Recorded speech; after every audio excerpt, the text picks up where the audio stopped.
اللہ الرحمن الرحیم۔ الحمدللہ دوسرا پارہ سورہ بقرہ کی آیت نمبر 184 کا جو آخری ٹکڑا ہے اس کی تفسیر بیان ہو رہی تھی۔ تو اللہ رب العالمین نے شروع اسلام میں اتنی اجازت دی تھی کہ اگر کوئی بندہ روزہ رکھ سکتا ہے لیکن اس کا دل نہیں کرتا روزہ رکھنے کو تو نہ رکھے اور وہ اس کا فدیہ دے دے، لیکن بعد میں یہ حکم منسوخ ہو گیا۔ لیکن ابتدائی اسلام میں بھی یہ ساتھ ہی کہہ دیا گیا وَأَن تَصُومُوا خَيْرٌ لَكُمْ إِن كُنتُمْ تَعْلَمُونَ، اگر تم باوجود اس اجازت کے اگر روزہ رکھ لو تو تمہارے لیے بہتر ہے، کیونکہ روزے کا فدیہ اس میں وہ خیر و برکات نہیں ہے جو روزے کے اندر خیر و برکات ہیں۔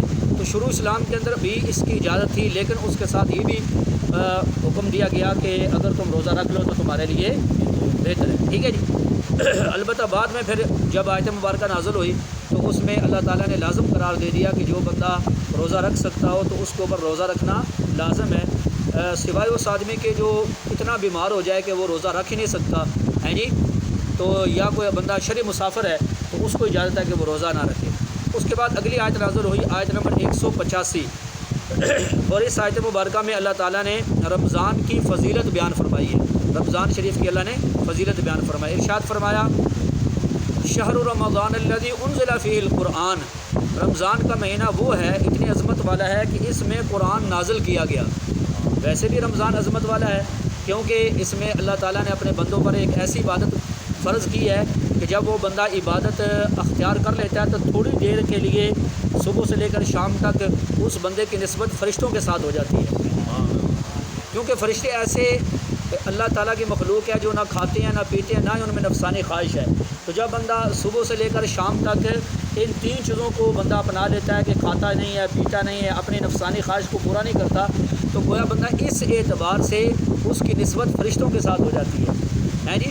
تو کتنی بڑی عبادت ہے، کیونکہ فرشتے جو ہیں نا ان کو تو بھوک پیاس کا احساس ہی نہیں ہے، کیونکہ اللہ تعالیٰ نے ان میں یہ چیز رکھی نہیں ہے جی، انہیں شہوت کا احساس ہی نہیں ہے۔ لیکن انسان کے اندر یہ تینوں چیزیں موجود ہیں، اسے بھوک بھی لگتی ہے، پیاس بھی لگتی ہے، نفسانی خواہش کا بھی تقاضا ہوتا ہے۔ تو جب بندہ ان ساری چیزوں سے رک جاتا ہے، اور کیوں رکتا ہے جی؟ اللہ پاک کا حکم ہے۔ کیوں رکتا ہے بندہ؟ اللہ تعالیٰ کا حکم ہے۔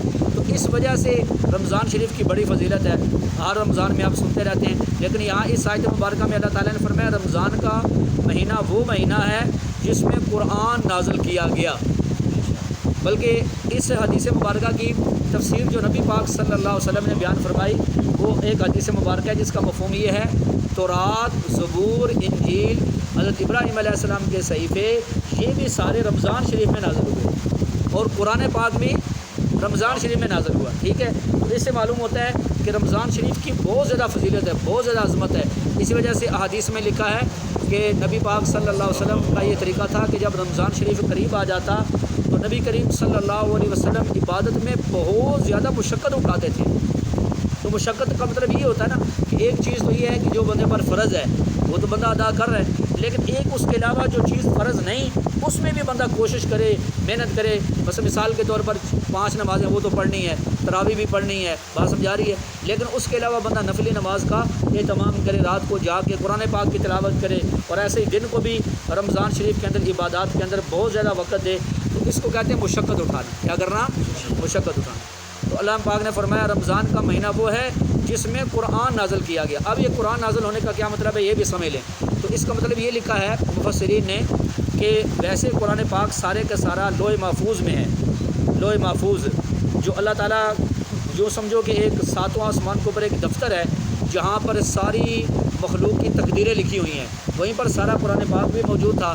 تو رمضان شریف کے اندر جو رمضان شریف کا لیلۃ القدر ہے، یہ جو رات تھی، اس رات میں اللہ تعالیٰ نے فرشتوں کو حکم دیا کہ یہ قرآن پاک جو آسمان دنیا جو ہمیں پہلا آسمان نظر آتا ہے تو یہاں پر اس کو نازل کر کے رکھ دو، بات سمجھا رہی ہے۔ تو لوح محفوظ سے پہلے آسمان پر یہ قرآن لایا گیا، یہ مطلب ہے کہ رمضان میں قرآن نازل کیا گیا، یعنی لوح محفوظ سے آسمان دنیا پر جو پہلا آسمان ہے وہاں پر قرآن پاک رکھا گیا، اور اس کے بعد پھر تھوڑا تھوڑا کر کے 23 سال میں نبی پاک صلی اللہ علیہ وسلم پر قرآن پاک نازل کیا گیا۔ یہ بات آپ کو سمجھ آ گئی ہے؟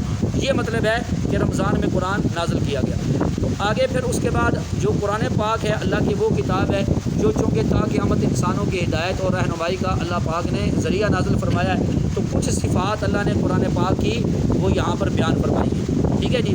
پہلی صفت یہ بیان فرمائی ہے ہدی للناس، کہ یہ قرآن پاک لوگوں کے لیے ہدایت ہے. صرف یہ نہیں فرمایا مسلمانوں کے لیے ہدایت ہے، بلکہ کیا فرمایا؟ لوگوں کے لیے ہدایت ہے. مطلب یہ ہے کہ جب کوئی بندہ خواہ غیر مسلم بھی ہو وہ قرآن پاک کو سمجھے، قرآن پاک کو سنے اور قرآن پاک کے معانی اور مفہوم کو وہ بندہ سمجھے تو ضرور اس کے لیے ہدایت بنے گا، پھر وہ دائرہ اسلام میں آئے گا. اور یہ ہر زمانے میں ایسا ہوا ہے. اب تو دیکھو اللہ تعالیٰ نے اور آسانی فرما دی ہے، اب ہر زبان میں قرآن پاک کے ترجمے شائع ہو چکے ہیں. تو پہلے بھی ایسا ہوا کہ جن لوگوں نے پہلے قرآن کے مخالف تھے، قرآن پاک کی دشمنی میں انہوں نے جنگیں لڑی، لیکن جب انہیں موقع ملا قریب ہونے کا اور قرآن پاک کو سنا، سمجھا، پڑھا تو پھر وہ اس بات کا انہوں نے اقرار کیا کہ یہ کسی انسان کی تو کلام ہے ہی نہیں ہے، یہ کسی بشر کی کلام ہے نہیں ہے، یہ تو خالق اللہ تعالیٰ کی جو ذات ہے اس کی کلام ہے. تو ایسے بے شمار واقعات تاریخ میں لکھے ہیں. اور ہمارے اس دور کے اندر بھی بہت سارے ایسے غیر مسلم جنہوں نے جب قرآن پاک کا مطالعہ کیا یا قرآن پاک کو سیکھا تو الحمدللہ انہیں اللہ تعالیٰ نے ہدایت عطا فرمائی. تو یہ یاد رکھیں ہدی للناس ہیں جی.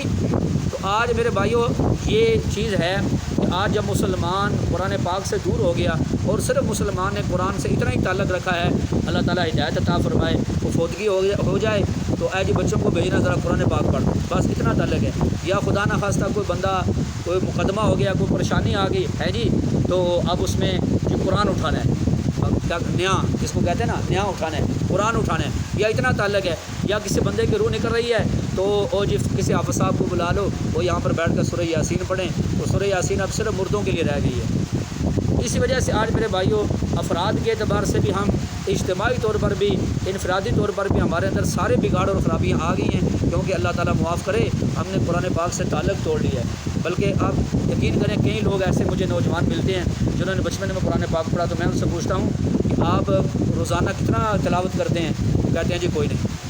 حالانکہ وہی ہمارے بھائی نوجوان ابھی آپ یہاں باہر دیکھیں نماز پڑھ کے جائیں تو کتنے نوجوان گلیوں میں کھڑے ہوں گے جو موبائل کے اوپر کوئی فیس بک استعمال کر رہا ہوگا، کوئی یوٹیوب استعمال کر رہا ہوگا ہیں جی، کوئی نیٹ کے اوپر لگا ہوگا. لیکن آج ہمارے نوجوان کے پاس اتنا ٹائم نہیں ہے کہ وہ روزانہ آدھا سپارہ، ایک پاؤ یا پارہ وہ تلاوت ہی کرتے. قرآن پڑھا ہوا ہے، یہ نہیں کہ قرآن نہیں پڑھا ہوا، لیکن یہ آج مطلب حالت ہے.